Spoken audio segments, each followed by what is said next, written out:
सतगुरु कबीर ने, कोई चाहे ब्राह्मण है, उन्होंने तो कहा है ना कि मैं कहूं आंखों देखी, तू कहे कागज की लेखी।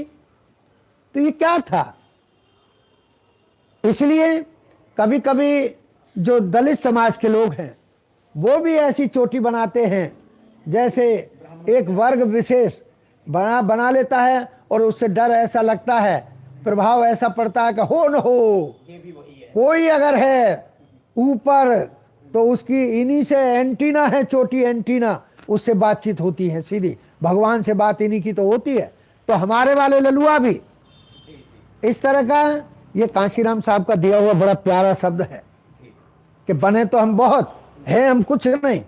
तो कांशीराम साहब के हम ललुआ हो गए। तो कांशीराम साहब के ललुआ होने के नाते हमने बनावट में चोटी बना ली, लेकिन दूसरे को पसंद नहीं आई। उसने मेरी गर्दन पकड़ी और नाई को बुलाया और बाल कटवा दिए। तो ये अपने आप में अपराध है, और वो नाई जो बाल काटेगा और जो आदेश करेगा, दोनों के दोनों क्रिमिनल प्रोसीजर में जाकर के अपराध के ये लोग भागीदार हैं। उसी तरीके से समाज में कोई जा रहा है, उसको जूते की माला पहना दी, बेइज्जत करना था, मनोबल तोड़ना था। मान लीजिए अभी चुनाव आएंगे, तो चुनाव में कोई आदमी पुष्पों की माला पहना सकता है और पहनाना चाहिए, और पुष्पों की माला पहन भी लेनी चाहिए, सम्मान है, मान सम्मान है। लेकिन यदि कोई इस नेचर का आदमी कि उसको जूतों की माला पहनाता है, तो ये प्रक्रिया जूतों की माला पहनाना अपने आप में SC/ST एक्ट के तहत अपराध है और सजा के भागीदार हैं। इसी तरीके से जो पानी सिंचाई की सुविधाएं हैं, पानी पीने का है, कपड़ा लत्ता धोने का है, यहाँ तो हम दिल्ली में रह रहे हैं, MCD का पानी आ जाता है, लेकिन गाँव में तो सरकारी हैंडपम्प भी नहीं है। वहाँ तो किन्हीं किन्हीं साहूकारों का हैंडपम्प लगा है या साहूकारों का कुआं लगा है। और अगर मैं कहूँ आप पढ़ना, 1902 की लिखी हुई कहानी है मुंशी प्रेमचंद की, ठाकुर का कुआं, उसे पढ़ करके देखिएगा क्या होता है कि गांव में अगर दलितों का कोई कुआं भी है और जब उनको परेशान करने की मनसा बन जाती है सवर्णों की, तो उसमें कोई मरा हुआ जानवर डाल देते हैं। मुंशी प्रेमचंद ने लिखा है, मैंने नहीं लिखा है, पढ़ करके देखिएगा, ठाकुर का कुआं।